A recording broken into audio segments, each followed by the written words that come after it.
ಈಗ ಸರ್ಕಾರದಿಂದ ಬರ್ತಾ ಇರುವಂತ ಬಿಲ್ಲು ಪ್ರತಿ ಒಬ್ರಿಗೂ ಈಗ ಅಬ್ದುಲ್ ರಜಾಕ್ ಅವ್ರು ಹೇಳಿದ್ರು ಯಾರು ಹೇಳ್ತಾರೆ ಆತರ ದ್ವೇಷ ಭಾಷಣ ಆಗುತ್ತೆ ಅಂತ ಹೇಳಿ ಅವರ ಮೇಲೆ ಕ್ರಮ ತಗೊಳ್ಳಿ ಅಂತ ಹೇಳಿದ್ರು. ಅವ್ರು ಮೌಲಾನಾ ಬಗ್ಗೆ ಹೇಳಿದ್ರು, ಅವರು ಶ್ರೀರಂಗಪಟ್ಟಣದಲ್ಲಿ ಮಸೀದಿ ಮುಂದೆ ಹೋಗ್ಬಿಟ್ಟು ಹೇಳಿದವ್ರ ಮೇಲೂ ಹೇಳಿದ್ರು.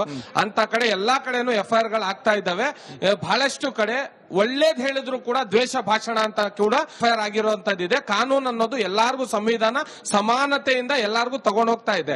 ಇದ್ರಲ್ಲಿ ಈಗ ಬರುವಂತ ಬಿಲ್ಲು ನೀವು ಕನ್ವರ್ಟ್ ಮಾಡ್ತಾ ಇದ್ದಾರೆ ಅಂತ ಹೇಳಿದ್ರಲ್ಲ, ಈಗ NRC ಅಂತ ತೆಗೆದ್ರು, ಅದು ಕೂಡ ಸರ್ಕಾರದಿಂದ ಸೆಂಟ್ರಲ್ ಗವರ್ಮೆಂಟ್ ಇಂದ ನಮಗ್ ಕನ್ವರ್ಟ್ ಮಾಡಕ್ ನೋಡಿದ್ರು. CAA ಅಂತ ತಗೊಂಡ್ ಬಂದ್ರು, ಇದು ಡೈವರ್ಟ್ ಮಾಡಕ್ಕೆ ನೋಡಿದ್ರು. ಆಮೇಲೆ ಈಗ ಇದನ್ನ ತಗೊಂಡ್ಬರ್ತಾ ಇದಾರೋದು ಡೈವರ್ಟ್ ಮಾಡ್ತಾ ಇದಾರೆ ಅಂತ ನೀವ್ ಹೇಳ್ತಾ ಇದ್ದೀರಾ.